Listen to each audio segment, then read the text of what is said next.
Hi, welcome. What if the person you threw away, the one you deemed worthless, was secretly holding all the cards? Imagine a man who ruthlessly dumps his wife, convinced she's a financial dead end, only to discover she's the hidden heir to a billion-dollar empire. This isn't just a story of revenge. It's a gripping journey into the heart of betrayal. The silent struggles of a woman rediscovering her power, and the shocking moment when a man realizes his greatest mistake wasn't just losing a fortune, but destroying the only thing that was ever real. Get ready because this story is about to unfold. The finality of it all wasn't in the shouting that had happened weeks ago.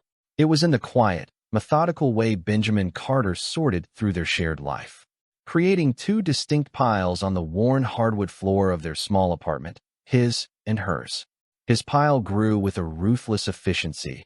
The sleek leather-bound books they'd bought together, the single piece of abstract art he'd insisted on, the expensive espresso machine she'd gifted him for his 30th birthday.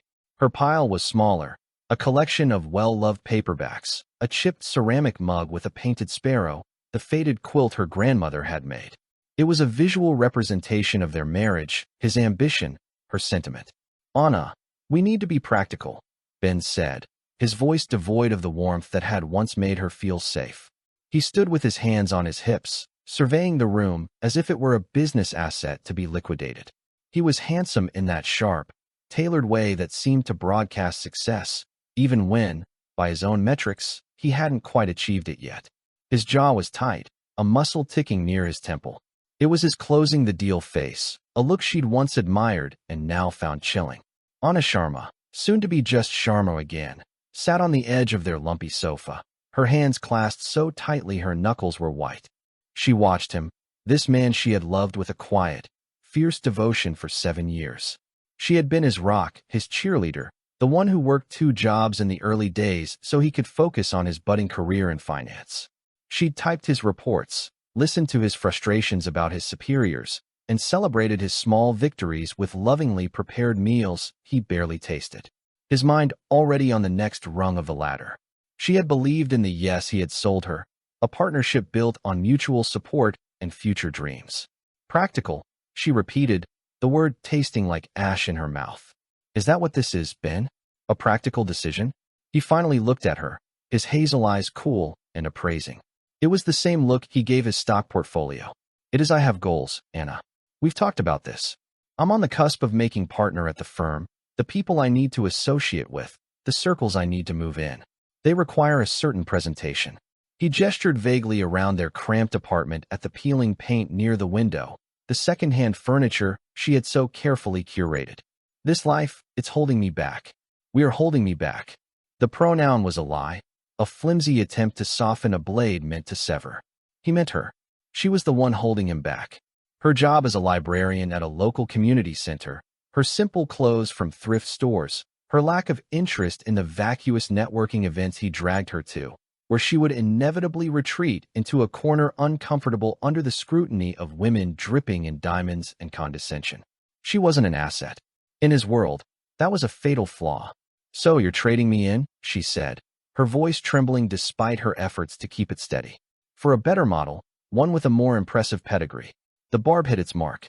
A flicker of something, guilt perhaps, or just annoyance at being so transparently understood, crossed his face. "Don't be dramatic. It's not like that. We've just grown apart.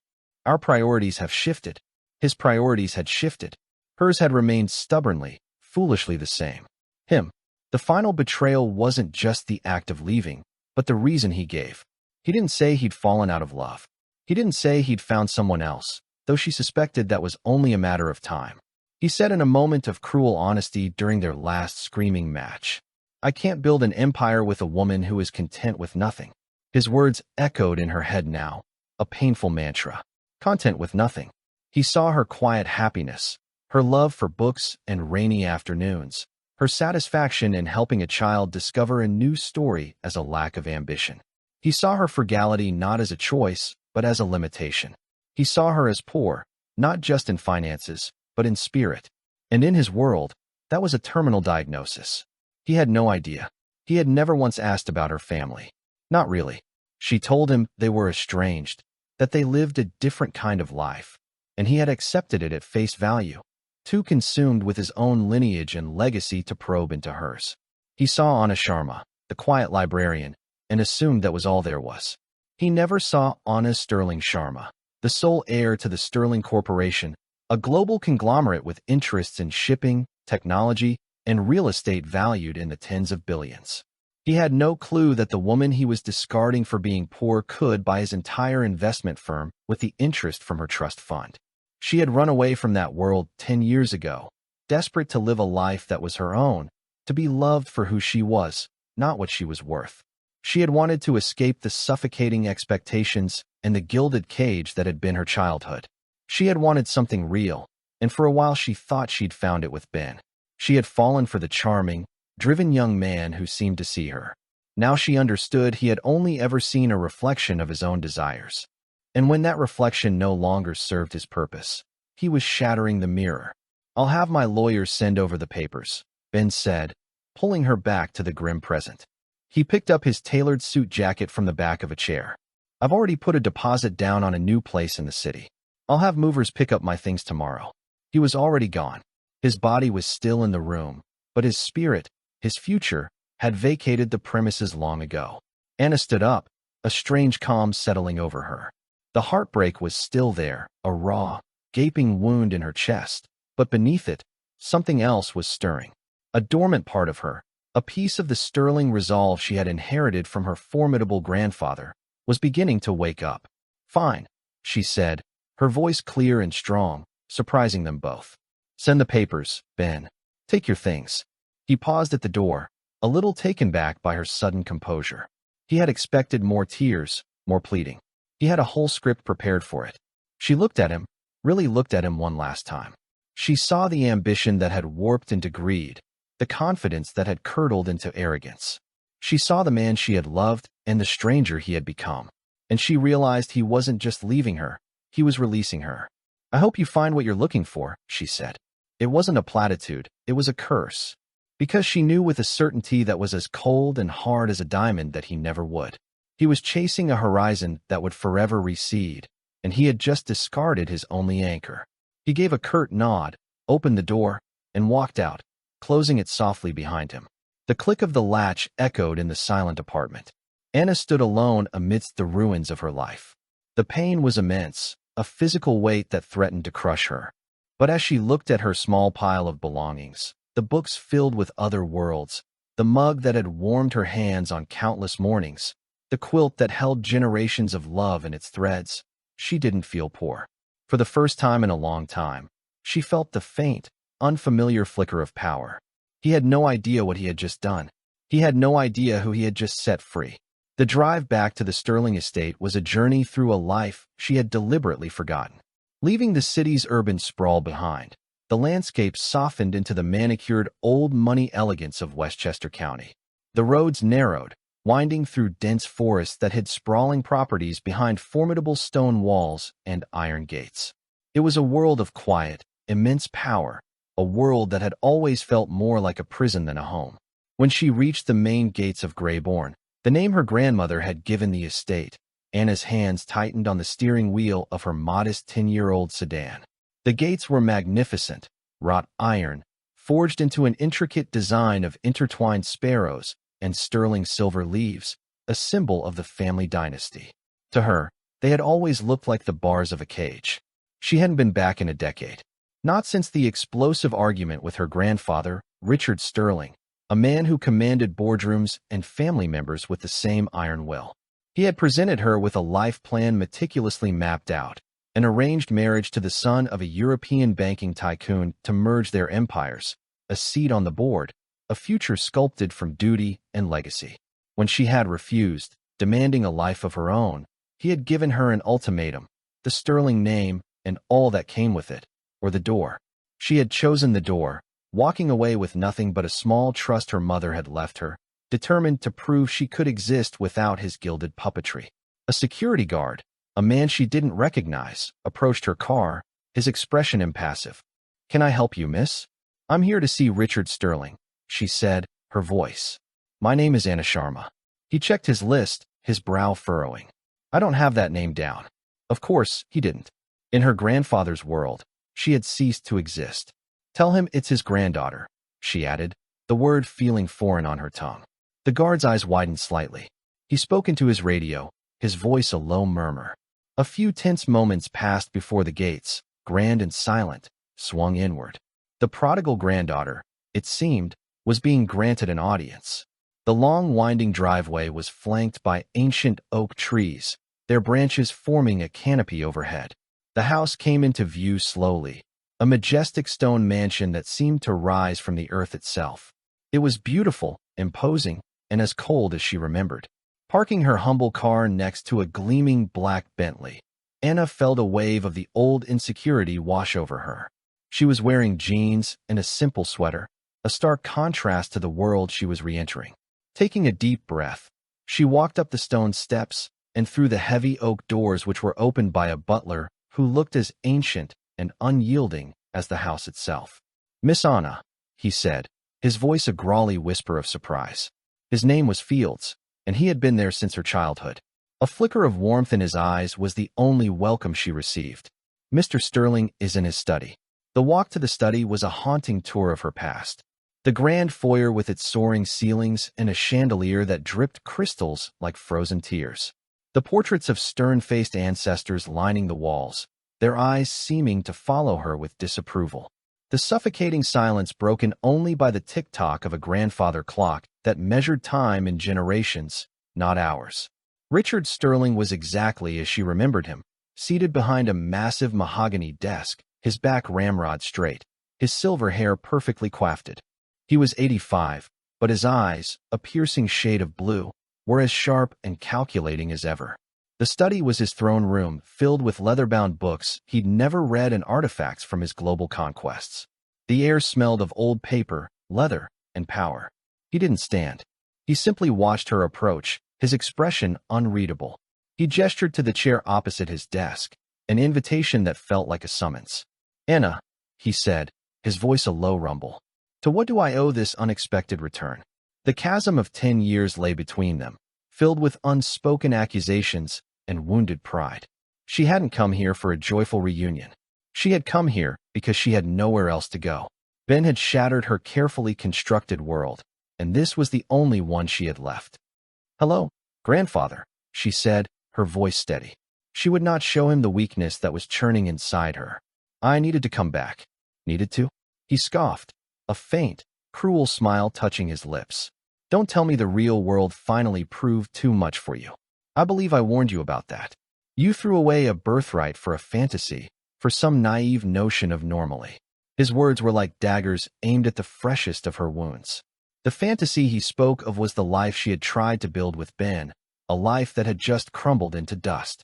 "My life is my own concern," she stated, lifting her chin. "I'm not here to apologize." "Then why are you here?" he pressed, leaning forward. "Don't waste my time with sentiment, girl. You were never very good at it. You are a Sterling. We are transactional people.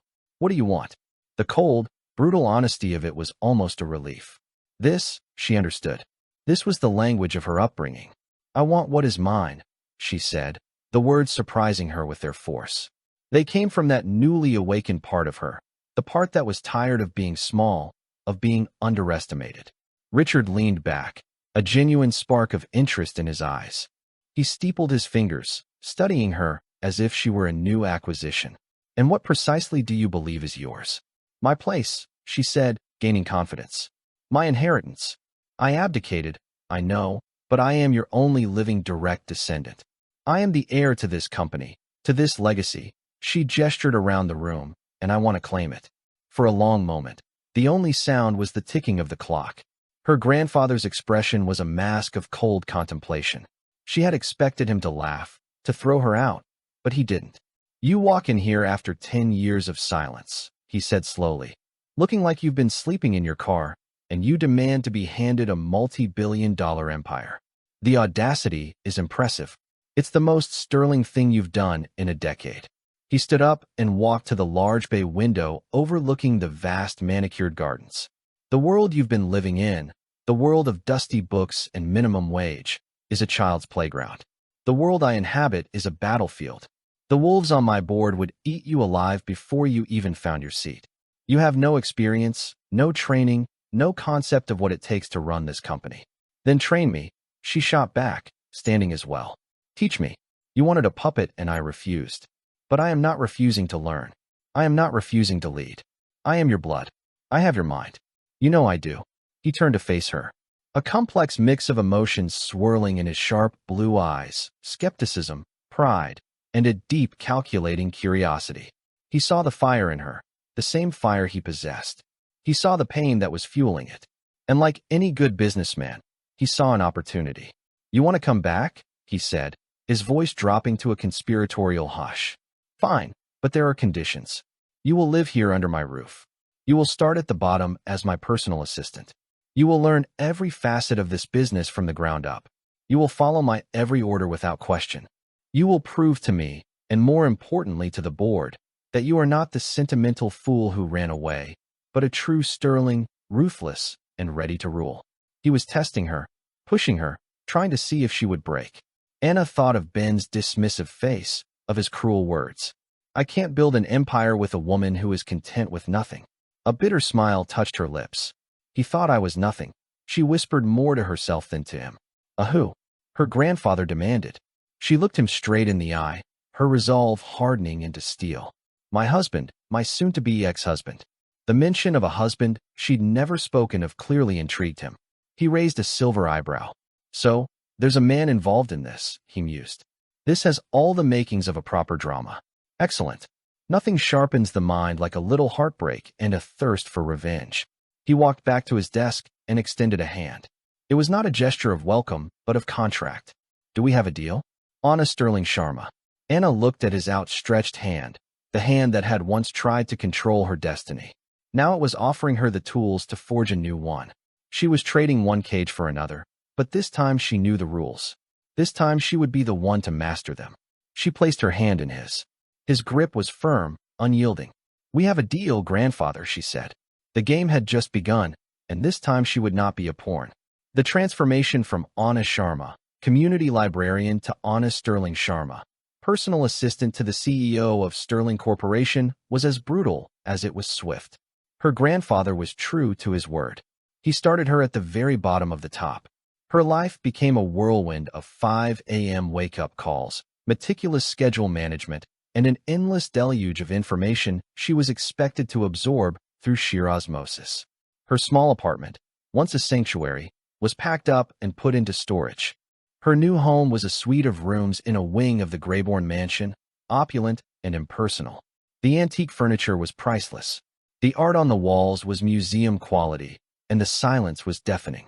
It felt less like a bedroom and more like a beautifully appointed holding cell. She traded her thrift store sweaters for a wardrobe of impeccably tailored suits and dresses in shades of gray, navy, and black. The sterling uniform. The clothes felt like a costume, a shell she was meant to grow into. Her days were spent trailing Richard Sterling like a shadow.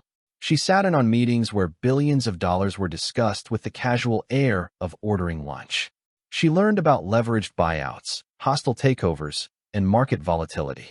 The men and women around the boardroom table were sharks, their smiles sharp, their eyes missing nothing. They looked at her with a mixture of curiosity and disdain. The prodigal granddaughter, the untrained interloper. They whispered about her in the hallways, their words dripping with skepticism. Richard did nothing to shield her. In fact, he seemed to enjoy throwing her into the deep end. The preliminary financials for the Singapore shipping acquisition, he would bark, tossing a thick binder onto her desk. Summarize it for me. I want a one-page brief on my desk in an hour. Focus on the liabilities. The first few weeks were a nightmare of exhaustion and self-doubt. The sheer volume of work was staggering. The corporate jargon was a foreign language she had to learn on the fly. More than once she found herself staring at a spreadsheet at 2 a.m. Her vision blurred, the numbers swimming before her eyes, the bitter taste of failure in her mouth. She thought of Ben, of the simple life he had so easily discarded. There were moments of weakness where she missed it, missed the quiet anonymity, the feeling of being loved, even if that love had been an illusion. But then the image of his face, cool and dismissive, would flash in her mind. Content with nothing, and the sterling fire inside her would ignite. She would take a deep breath, drink another cup of black coffee, and force the numbers to make sense. Slowly, almost imperceptibly, things began to shift. The rhythm of the business world, once chaotic, began to have a pattern. She started to recognize the names, the companies, the intricate dance of power and influence. She learned to read between the lines of a legal document to spot the flaw in a financial projection. Her mind, always sharp and analytical from her love of literature and history, began to apply those skills to this new cutthroat narrative. She discovered she had a knack for strategy, for seeing the larger picture, a trait she undoubtedly inherited from the man she was working for. Her grandfather remained a demanding, inscrutable mentor. He never praised her. He only pointed out her mistakes, his critiques as sharp and precise as a surgeon's scalpel. Your summary of the merger was adequate, but you missed the political implications in paragraph 3, a C- effort. Anna, do it again. Yet she started to notice small things. He would leave a specific book on her desk, a biography of a rival CEO, a history of the stock market without comment. In meetings, when someone would direct a patronizing question at her, he would fall silent, his piercing gaze daring her to answer for herself. He was testing her, yes, but he was also teaching her, forging her in the crucible of his own making. One evening, after a grueling 14-hour day, she brought him his nightly glass of whiskey in the study. He was looking at an old photograph on his desk. She caught a glimpse of it. A young woman with Anna's eyes and a warm, gentle smile holding a small child. Her mother. She was too soft for this world, Richard said quietly, not looking up. Your father, he was a dreamer, an artist, a good man, but weak. He couldn't protect her. Her parents had died in a sailing accident when she was 12. Her grandfather rarely spoke of them. I see her in you, he continued, his voice gruff. That softness. I tried to stamp it out of you when you were a child to make you strong. Instead, I drove you away. He finally looked up, and for the first time, Anna saw not the CEO, but an old man haunted by regret. I will not make that mistake again. This world will try to break you. It will chew up your softness and spit it out. You must be harder than it is. You must be smarter. You must be a sterling. It was the closest he had ever come to an apology, to an admission of love. It was a raw, unguarded moment, and it changed something between them. The resentment she had harbored for him for so long began to coexist with a new, complex understanding. He was not just a tyrant. He was a man terrified of weakness, a man who saw strength as the only armor against a world that had taken his daughter from him. The psychological toll was immense. Anna felt herself changing. The quiet, gentle woman who found joy in the rustle of book pages was being overlaid with a new persona. Sharp, focused, and increasingly cynical.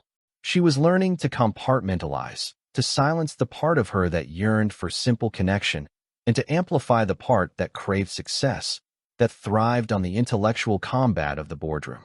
The final piece of her old life was severed one afternoon when a crisp manila envelope arrived for her, the divorce papers from Ben's lawyer. She signed them with a steady hand in the sterile environment of the Sterling Corp legal department, a notary public stamping the documents with a final indifferent thud. There was no ceremony, no tears. She felt a pang of sadness for the woman who had once believed in that marriage. But that woman felt like a stranger now. She slid the signed papers into an outbound envelope, addressing it to Ben's high-powered law firm. As she did, she paused. On a whim, she took a sheet of her new ridiculously expensive personal stationery, heavy cream stock embossed with a single discreet S, and wrote a short note. Ben, thank you for the push.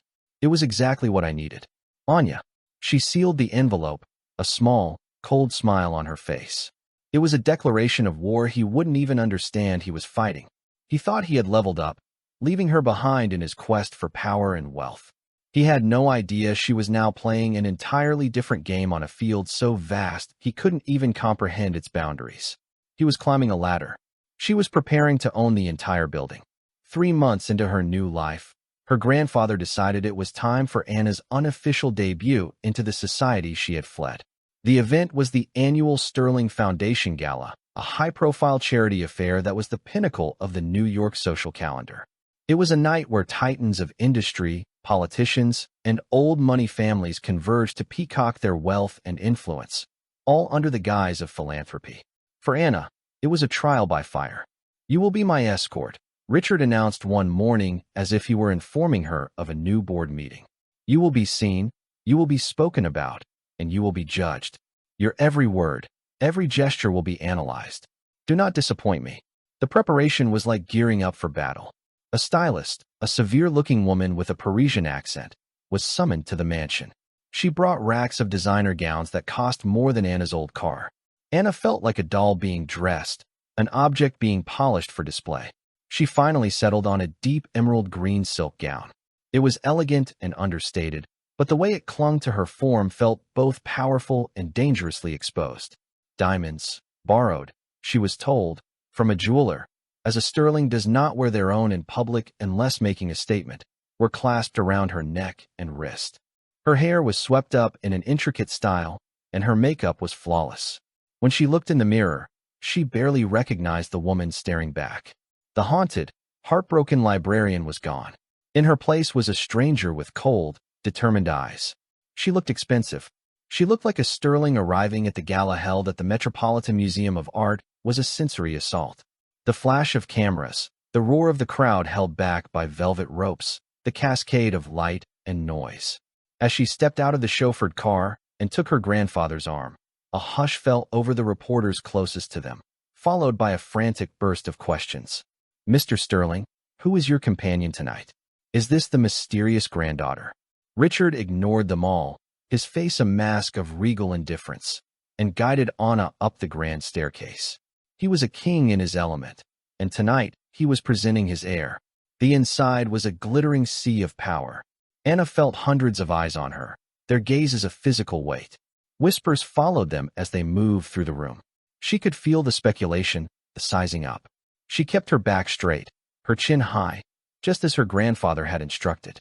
She smiled when he introduced her to people whose names were synonymous with wealth and power, her mind racing to recall the dossier she had studied on each of them. She spoke intelligently about market trends and philanthropic initiatives, her voice calm and measured. She was playing the part, and to her own surprise, she was playing it well. But the psychological conflict was raging within her. Part of her was disgusted by the ostentatious display, the superficial conversations, the sheer breathtaking waste of it all. This was the world she had run from, a world that measured a person's worth by their portfolio and their last name.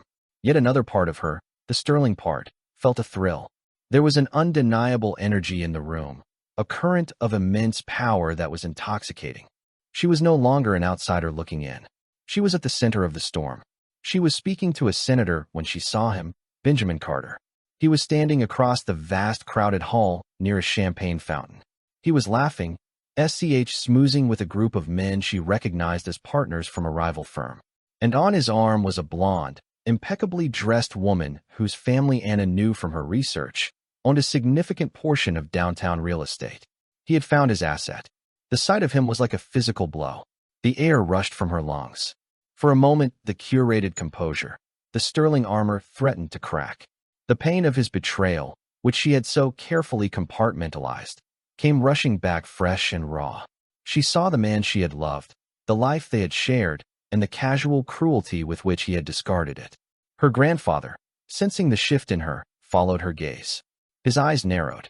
"Ah," he said softly, a note of grim satisfaction in his voice. "The husband. So he swims in these waters now. He's a guest of Harrison Croft," Anna murmured, her mind automatically clicking into strategic mode, identifying the people around him. "Croft's firm is trying to broker a deal with our European division, and he brought his little guppy with him to impress the sharks." Richard finished, a contemptuous smile on his lips, pathetic. Ben hadn't seen her yet. He was too engrossed in his performance, playing the part of the U-Pan coming titan. He looked confident, successful, exactly the man he had always wanted to be. "Go," her grandfather said, his voice a low command in her ear. "Do not hide. Do not run. You are a sterling. This room is yours. He is an insect in it. Act like it." His words were like a splash of ice water. He was right. Hiding would be a victory for Ben. She took a steadying breath, the emerald silk of her dress cool against her skin. She detached herself from the senator with a polite nod and began to walk. She didn't walk towards Ben, but on a path that would inevitably intersect with his. She moved with a newfound grace and purpose, a ghost from his past materializing in the heart of his desired future. As she got closer, One of the men in Ben's circle noticed her. His eyes widened, and he nudged his friend. The conversation faltered. Ben, sensing the change in atmosphere, turned. His eyes met hers. The smooth, confident smile on his face froze, then vanished. His glass of champagne stilled halfway to his lips, his face drained of color. He looked as if he had seen an apparition. He saw Anna, his quiet thrift store-wearing librarian wife, standing in the opulent splendor of the Met Gala, draped in silk and diamonds, looking more powerful and beautiful than he had ever seen her. It was a vision that did not compute. His brain stuttered, trying to reconcile the woman he had discarded with the goddess standing before him. Anna didn't break her stride. She gave him a small, cool smile, a smile that didn't reach her eyes. It was a smile of pure, unadulterated power. It said, "You have no idea." She walked right past him without a word, as if he were nothing more than a piece of furniture. She could feel his stunned, unblinking gaze on her back. She could feel the confused and intrigued stares of his companions. She had not created a scene. She had done something far more devastating. She had rendered him insignificant. She reached her grandfather's side, her heart pounding in her chest, a mixture of terror and exhilarating triumph coursing through her veins. Richard Sterling placed a hand on her arm, his grip firm and approving. "Well done," he murmured, his sharp blue eyes gleaming with pride. "Very well done indeed. The first lesson is complete. Your greatest power is not your money, Anna. It's their utter complete underestimation of you." Anna looked back across the room. Ben was still standing there motionless, his new girlfriend looking at him with a confused frown. He looked small, lost, a man whose carefully constructed reality had just been shattered by a ghost in an emerald dress. For the first time that night, Anna's smile reached her eyes. It wasn't a happy smile. It was the smile of a queen who had just checkmated a pawn. The image of Anna at the gala haunted Ben. It was a glitch in his reality, a puzzle he couldn't solve. He spent the entire night replaying the moment in his head. The emerald dress, the impossible diamonds, the chillingly confident smile. He had tried to function to continue his networking, but his performance was hollow. His companion, a shrewd real estate heiress named Catherine, had noticed his distraction immediately. "Who was that woman, Ben?" she had asked in the car on the way home, her tone sharp. "You look like you'd seen a ghost." "No one." He'd lied too quickly. "Just someone I used to know." But the lie was thin, and the following days were a torment of cognitive dissonance. He tried to rationalize it. Maybe Anna had a rich new boyfriend. Maybe she was a +1 for some wealthy librarian benefactor, but none of it fit. The way she carried herself, the way Richard Sterling had his hand on her arm, protective and proprietary, it didn't make sense. His obsession began to bleed into his work. He was distracted in meetings, his mind drifting back to that moment. He made a critical error in a financial model, transposing two numbers, a mistake his superiors caught, and for which he was harshly reprimanded. The partnership he had been so close to grasping suddenly seemed to be slipping through his fingers. His carefully constructed ascent was faltering. Driven by a knowing uncertainty, he did what he did best. He started digging. He hired a private investigator, a discreet man who specialized in financial and background checks for the city's elite. "I want to know everything about her," Ben instructed, trying to sound casual. "Anna Sharma, my ex-wife. I just want to make sure she's okay." The pretext was flimsy, but the investigator, a man named Costello, simply nodded, his face impassive. He was paid not to ask questions. While he waited for the report, Ben's world continued to subtly tilt on its axis. He received a formal notice that the finalization of their divorce, which should have been a simple, straightforward process, was being handled by a new law firm on Anna's behalf, Sterling, Cromwell, and Finch. Ben knew the name. It was one of the most powerful corporate law firms in the world. They didn't handle divorces for librarians. They handled multi-billion-dollar mergers and acquisitions. It was like hiring a nuclear submarine to go fishing. A cold dread began to pool in his stomach. The breaking point came a week later. Costello, the private investigator, called him. "The report is ready," he said, his voice flat. "But you're going to want to see this in person." They met at a quiet bar in Midtown.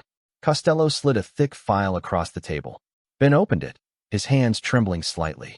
The first page was a simple biography, Anna Sharma. But then he saw the hyphenated name he'd never known, Anna Sterling Sharma. His eyes scanned down the page. Parents deceased. Grandfather Richard Sterling, CEO and chairman of Sterling Corporation. Ben's breath caught in his throat. It had to be a mistake, a different Sterling. But as he flipped through the pages, the evidence was irrefutable. Birth certificates, school records from an exclusive Swiss boarding school, trust fund documents detailing an inheritance so vast the numbers seemed fake.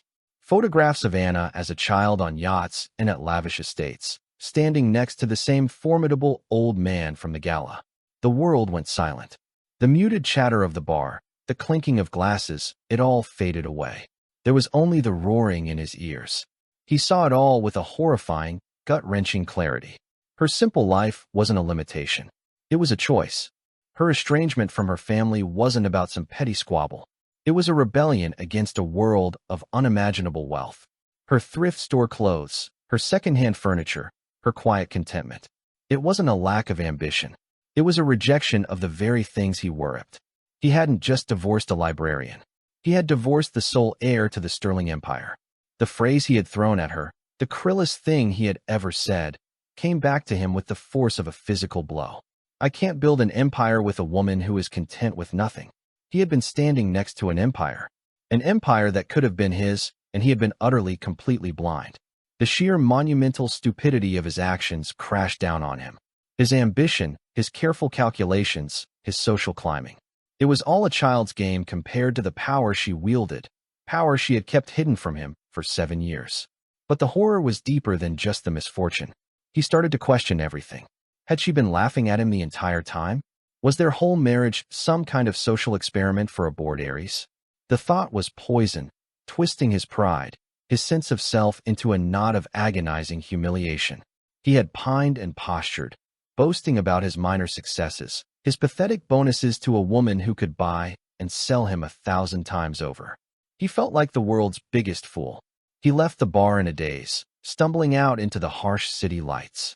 He went back to his sleek, empty apartment, the one he had been so proud of, and it now felt like a cheap movie set. He looked at his tailored suits, his expensive watch, the symbols of the success he had sacrificed his marriage for, and they seemed like trinkets, like pathetic props in a tragedy of his own making. In the days that followed, Ben unraveled. He tried to call her, but her old number was disconnected. He went to her library, but was told she no longer worked there. He was locked out completely. The access he once had, the intimacy he had taken for granted, was gone. His work suffered catastrophically. The partnership, once a certainty, was officially put on hold. His superiors cited his lack of focus and unpredictable behavior. Catherine, his heir's girlfriend, grew tired of his erratic moods and obsessive questions about the Sterling family and ended their relationship with a cool, dismissive text message. He was losing everything he thought he had gained. One night, drunk and desperate, he drove out to Westchester to the address listed for the Grayborn estate. He parked on the road outside the magnificent iron gates, staring at the distant lights of the mansion. He saw a black town car sweep through the gates, and for a fleeting second, he thought he saw her silhouette in the back window. He was the outsider now, locked out, looking in at a world he had been too blind to see. He had judged Anna on the shallowest of metrics, her income, her clothes, her social connections. He had failed to see her true worth, the quiet strength, the hidden depths, the fierce integrity that had led her to walk away from a fortune in search of something real. He had been offered something real, and he had traded it for a counterfeit version of success. Sitting there in his car, with the file from the investigator lying on the passenger seat like an indictment, Benjamin Carter finally understood he hadn't just made a mistake. He had committed an act of self-destruction on an epic scale. He hadn't lost a wife. He had lost his soul. And he knew with a certainty that chilled him to the bone that this was only the beginning of his fall. While Ben's world was imploding, Anna's was expanding at an exponential rate. The gala had been a turning point. It had forced her to confront her past and Ben's betrayal on a public stage. And instead of crumbling, she had discovered a reservoir of strength she never knew she possessed. The cool smile she had given him was more than just a power play. It was a severing of the final emotional cord that tied her to her old life. The pain was still there, a dull ache in a hidden part of her heart, but it no longer defined her. It was now fuel. Her grandfather, pleased with her performance, accelerated her training. She was given her own office, a corner suite with panoramic views of the city that was larger than her entire old apartment. She was assigned a small team of analysts and researchers. Her title was officially changed from personal assistant to vice president of strategic development. The whispers in the hallway changed from skeptical to fearful. The work consumed her, but in a way that felt empowering rather than draining. She discovered a genuine passion for the business, not for the money, but for the intricate strategy, the global chess game of it all. She excelled at identifying undervalued assets and potential growth markets. Her librarian's mind for research and pattern recognition, proving to be a formidable weapon. She wasn't just playing a part anymore. She was becoming the role. However, the more she assimilated into the Sterling world, the more she wrestled with her own identity. Was she losing the woman who loved quiet afternoons and the smell of old books? She made a conscious effort to hold on to that part of herself. Late at night, in her opulent suite at Greybourne, she would kick off her designer heels, curl up in a window seat, and read not market reports or financial statements, but novels and poetry. The words a lifeline to the person she had been.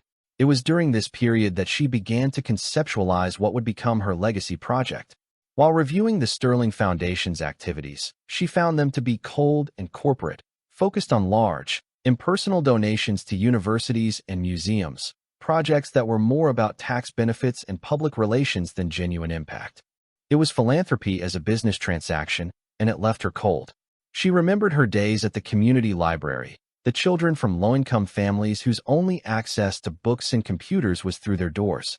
She remembered the literacy programs they struggled to fund, the sense of community that place had fostered. That was real, that mattered. Anna spent weeks secretly working on a new proposal. She leveraged her research team to gather data on literacy rates, educational inequality, and the decline of community spaces in underserved neighborhoods across the country. She designed a comprehensive multi-year initiative, the Sterling Sparrow Project.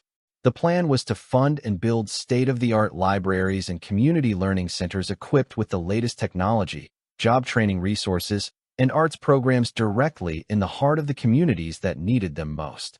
The name was a quiet nod to her favorite chipped mug, a symbol of her old life, a reminder of where she had come from. When she was ready, she requested a formal meeting with her grandfather, not as his granddaughter, but as a vice president of the corporation. She presented her proposal in the main boardroom, the same room where she had once sat silently trying to decipher the corporate jargon. She laid out the data, the financial projections, and the long-term social return on investment. She spoke with a passion and authority that silenced the room. She wasn't just presenting a charity initiative. She was presenting a new vision for the Sterling legacy, one that balanced profit with purpose. The Sterling name is associated with power, with wealth, with influence, she concluded, her eyes meeting her grandfather's across the polished table. I believe it's time it was also associated with opportunity, not as a handout, but as an investment in human potential. This is how we build a legacy that lasts. When she finished, the room was silent. The other board members looked toward Richard, waiting for his verdict. He had been listening intently, his face an unreadable mask. He was quiet for a long, tense minute. The projected costs are substantial, he said finally, his voice neutral. The long-term benefits both to our brand and to the communities we operate in are immeasurable, Anna countered calmly. It's a strategic investment. Richard Sterling looked at his granddaughter. He saw not the runaway idealist, nor the ruthless executive he was trying to mold, but a synthesis of the two. She had her mother's compassion and his own strategic mind. She had found a way to bridge the two worlds that had been at war within her. She was not just claiming her birthright. She was redefining it. A slow smile spread across his face. It was a smile of pure, unadulterated pride. The Sterling Sparrow Project, he said, testing the name. He looked at the board. It has my full support. We start immediately. Anna will lead it. It was the ultimate validation. It was more significant than any title or office. He had not just approved her project, he had endorsed her vision. In the months that followed, Anna threw herself into the project. It was a perfect fusion of her skills. She was as comfortable negotiating land deals and construction contracts as she was designing the layout of a children's reading room. She traveled the country meeting with community leaders, educators, and local residents. She was no longer just a corporate executive in an ivory tower. She was on the ground, making a tangible difference. She was finally integrating the two halves of herself. The quiet librarian who believed in the power of stories now had the resources of a global corporation to bring those stories to everyone. She was Anna Sterling Sharma, and for the first time the name felt whole. It felt like her own. One afternoon, while visiting the construction site of the first Sparrow Center in a struggling part of the Bronx, her phone rang. It was an unknown number. She almost ignored it, but something made her answer. Anya. The voice was hesitant, broken. She recognized it instantly. It was Ben. The sound of his voice sent a jolt through her, a phantom limb of a lifelong amputated. But it wasn't a jolt of pain or of anger. It was a jolt of distance. He sounded like someone from a very old story, a character whose fate no longer concerned her. Ben, she said, her voice even. The noise of construction equipment clanged in the background. I know everything, he stammered. I'm so sorry, Anya. I was a fool, an idiot. I threw away the most incredible thing in my life because I was too blind and stupid to see it. Please, can I just see you? Can I just talk to you? He was pleading, the desperation roar in his voice. The power dynamic had been completely inverted. He was the one begging for a moment of her time. Anna looked around her. She saw the steel frame of a new building rising from the ground. A place that would soon be filled with books, with hope, with opportunity. She saw the future she was building. Then she thought of Ben, a man trapped in the wreckage of his own shallow ambitions. Her redemption was never about him. It was never about revenge. It was about finding herself, about reclaiming her own power and using it to build something meaningful. His downfall was simply a byproduct of his own choices, a footnote in her much larger story. No, Ben, she said, and her voice was not cold or cruel, but calm and resolute. There's nothing left to say.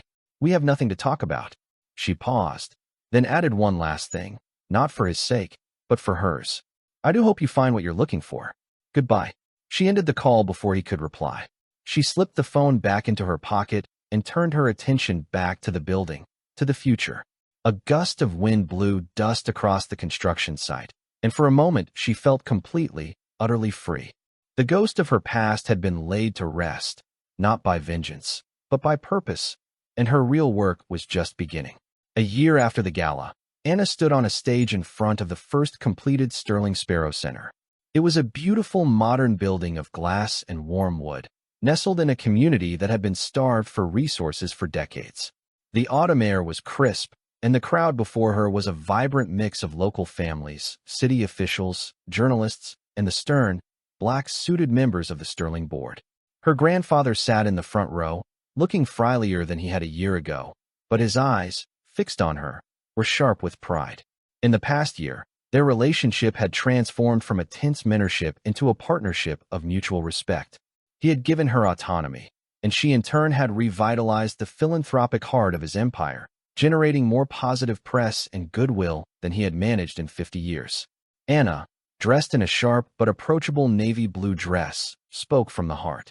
She talked about the power of stories, the importance of community, and the fundamental belief that talent is universal, but opportunity is not. Her voice was steady, filled with a passion that was authentic and contagious. This wasn't Anna Sterling Sharma, the corporate executive, speaking. This was Anna, the librarian, who had simply been given a bigger library to build. As she looked out at the faces of the children in the audience, their eyes wide with excitement, she felt a profound sense of rightness, a deep and abiding peace that all the money in the world could not buy. This was real. This was her purpose. She had taken the pain of her past, the gilded cage of her family, the cruelty of Ben's rejection, and transformed it all into this, a place of hope. After the ceremony, as she was shaking hands and accepting congratulations, a junior aide from her office approached her, a nervous look on her face. Miss Sterling Sharma, she whispered. There's someone here who insists on speaking with you. He says it's a personal matter. Anna followed the aide to a quiet corner behind the main stage, and there, standing awkwardly, looking utterly defeated, was Benjamin Carter. He was a shadow of the man he had been. His expensive suit was rumpled, his face was gaunt, and there were dark circles under his eyes. The arrogant confidence was gone, replaced by a hollow, haunted look. He had lost his job months ago, a casualty of his own obsession and declining performance. The word on the street was that he was financially ruined, his reputation in tatters. "Anya," he said, his voice raspy. "I saw you on the news. What you're doing here? It's incredible. What do you want, Ben?" She asked, her tone not unkind, but weary. She had no anger left for him. He was like a relic from a past life, an artifact she no longer had any use for. "I wanted to apologize," he said, his eyes pleading. "Not on the phone, face to face. I need you to know that I see it now. I see you.